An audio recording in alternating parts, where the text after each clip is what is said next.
तो basically diabetes क्या है? पहले तो ये दो प्रकार की रहती है, diabetes mellitus 1, diabetes mellitus 2। Diabetes 1 के अंदर रहता है कि हमारी बॉडी जो है वो फूलना शुरू हो जाती है, और डायबिटीज़ 2 के अंदर उनकी बॉडी जो है वो श्रिंक करना। बहुत स्वागत है आपका नेशनल खबर में। और अभी हमारी टीम जो है ये मौजूद है हिम्स प्रीमियर में। आप जैसे फुटेजेस देख भी रहे हैं कि हिम्स प्रीमियर में लगातार हम यहाँ के जो डायरेक्टर हैं मिस्टर कमल बत्रा, पेशेंट्स से, साथ में जो थेरेपी वार्ड्स हैं वहाँ पर जाकर पेशेंट से बात कर चुके हैं। लेकिन मोस्ट इम्पॉर्टेंट जो चीज़ है, हमने अभी तक डॉक्टर्स जो यहाँ पर मौजूद हैं, जो काम कर रहे हैं, जो पेशेंट से बात करते हैं, जो सबसे ज़्यादा कॉन्टैक्ट में पेशेंट्स के साथ रहते हैं, उनसे अभी तक बात नहीं की थी।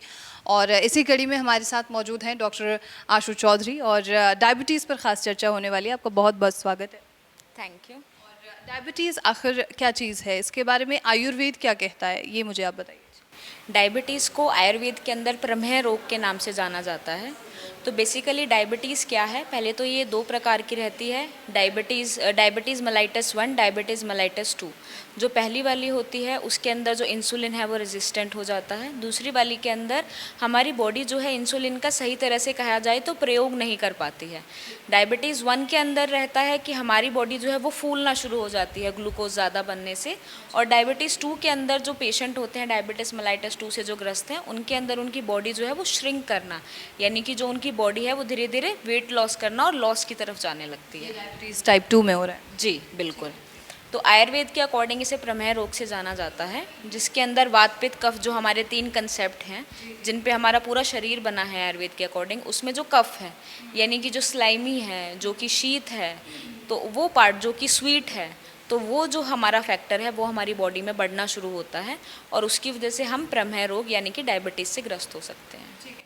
तो ये किसी एज में होता है या फिर स्पेसिफिक एज में हो सकता है, या बाय बर्थ भी हो सकता है? अगर हम पहले के जो डाटा बेस है उनको उठा के देखें तो जो डायबिटीज़ मेलाइटिस था वो ज़्यादातर हम ये मान के चलते थे कि एज लोगों में, यानी कि अबव 35 या 40 की एज में लोगों को होना शुरू होता है।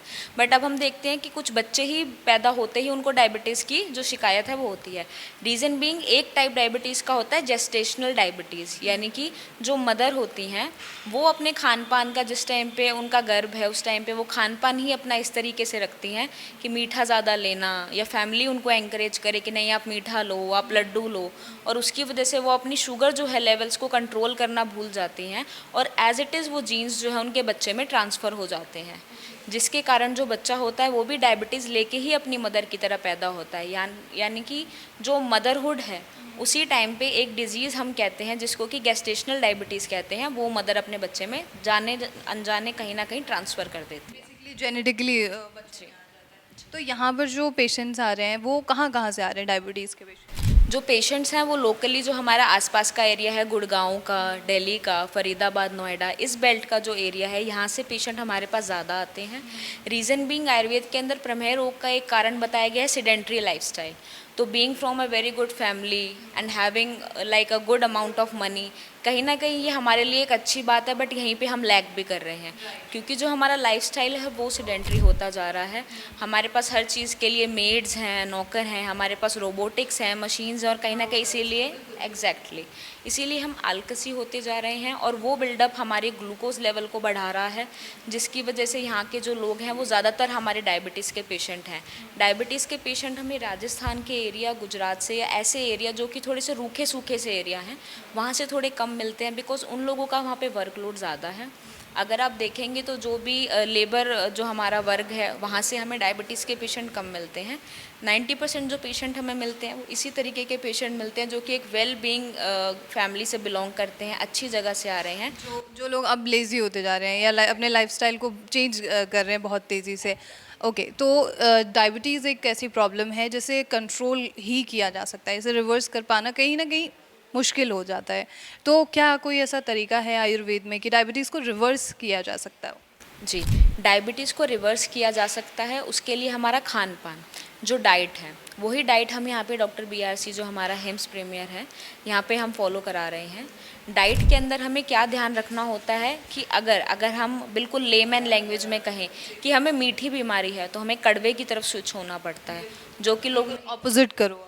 एग्जैक्टली अगर आप आराम से बैठे हैं तो हम उन पेशेंट्स को सजेस्ट करते हैं आप वॉक करना शुरू कीजिए, ताकि जितनी आपकी एनर्जी यूज़ होगी उतना ही आपका ग्लूकोज लेवल जो है वो टूटता जाएगा। बेसिकली इससे हेल्प होती है। खाने पीने में देखा जाए तो नीम, करेला, इस तरह से हमारे रेड जूस और ग्रीन जूसेस रहते हैं। रेड जूसेस जिनके अंदर अनार, कैरेट, बीटरूट रहेगा, ग्रीन जूसेस जिनके अंदर धनिया, पुदीना, इस तरह से हर्ब्स रहती हैं। तो ये हम घरेलू लेवल पे भी कर सकते हैं। इसे हम रेड जूस और ग्रीन जूस के नाम से पेशेंट को यहाँ पे सर्व करते हैं। इसका रीज़न क्या रहता है कि बॉडी में जो ग्लूकोज लेवल है उसके साथ साथ उसे कुछ ऐसी कड़वी चीज़ें अपनी बॉडी में मिलती रहें जो कि उसे काउंटर बैलेंस करने में कहीं ना कहीं हेल्प करें। शुगर को यस एग्जैक्टली उस ग्लूकोज लेवल को जो है काउंटर बैलेंस करने में हेल्प करें। उसके साथ आयुर्वेद के अंदर दूसरी चीज़ बताई गई है मेडिकेशंस, जो कि यहीं से पेशेंट की चलती हैं। उन मेडिकेशंस के अंदर भी ज़्यादातर ये ध्यान रखा जाता है कि पेशेंट की जो बॉडी है वो स्वेट लेट आउट करे, पेशेंट जो है थोड़े से एक्टिव रहें, और वो मेडिकेशन वर्क करती है उनकी कफ धातु पे और उनका जो मसल मास है उसके ऊपर, कि हम वहाँ से ग्लूकोज को निकाल पाएँ। ठीक है, मतलब डायबिटीज़ कफ धातु की वजह से ज़्यादा। एग्जैक्टली जी। और पेशेंट जो डायबिटीज़ है वो रिवर्स होने में कितना टाइम ले सकती है? जो डायबिटीज़ है सबसे पहले तो आता है, देखिए prevention is better than care. तो सबसे पहले हम ये कोशिश करते हैं कि पेशेंट जो हैं वो धीरे धीरे अपनी लाइफस्टाइल और जैसे खाने पीने में चेंजेस लाएं तो उनके लेवल्स जो है वो कम होने शुरू हों। जैसे फास्टिंग में कितना आ रहा है, उसके बाद रैंडम कितना आ रहा है, धीरे धीरे उनके लेवल्स कम शुरू होने होते हैं, जो कि होता है उनका 1 मंथ के आसपास उनके लेवल्स कम होते हैं। जो पेशेंट इंसुलिन में है उनसे थोड़ा सा टाइम जो है उनका वेरी करता है, उनमें थोड़ा टाइम लगता है, क्योंकि वो एक लंबे टाइम से बॉडी को आदत ही नहीं है कि इंसुलिन खुद बने, वो उनको बाहर से इंसुलिन इंजेक्ट किया जा रहा है, इसकी वजह से बॉडी जो है लेजी हो गई है अपना हार्मोन रिलीज़ करने के लिए, उनको थोड़ा सा टाइम लगता है। अदरवाइज़ डायबिटीज़ पूरी तरह रिवर्स होने में आप ये लगा लीजिए कि 5 से 6 महीने आपको लगते हैं। क्या ये दोबारा से आ सकता है अगर हम चेंज करते हैं लाइफस्टाइल? अगर हम सेडेंटरी लाइफस्टाइल की तरफ दोबारा जाएंगे तो बिल्कुल इसके रीअकरेंस के चांसेस होते हैं। Thank you so much doctor. Most welcome, most welcome. तो ये थी पूरी जानकारी। और डायबिटीज़ के जो पेशेंट्स हैं प्लीज़ अपना ध्यान रखिए। और जैसे डॉक्टर आशु भी सुझा रही हैं और तमाम हमारे एक्सपर्ट्स बताते हैं कि ऑपोजिट, यानी कि अभी तक आप बहुत ज़्यादा मीठा खा रहे थे, अब ज़रा मीठे को कंट्रोल करते हुए, चिकने खाने को इग्नोर करते हुए, तेल वाली चीज़ों को इग्नोर करते हुए आप उन खानों की तरफ जाइए जो आपको डायबिटीज़ से निकाल सकती हों। और ऐसे तमाम खबरों के लिए और साथ में एक्सपर्ट्स की जानकारी के लिए आप नेशनल खबर के साथ बने रहिए।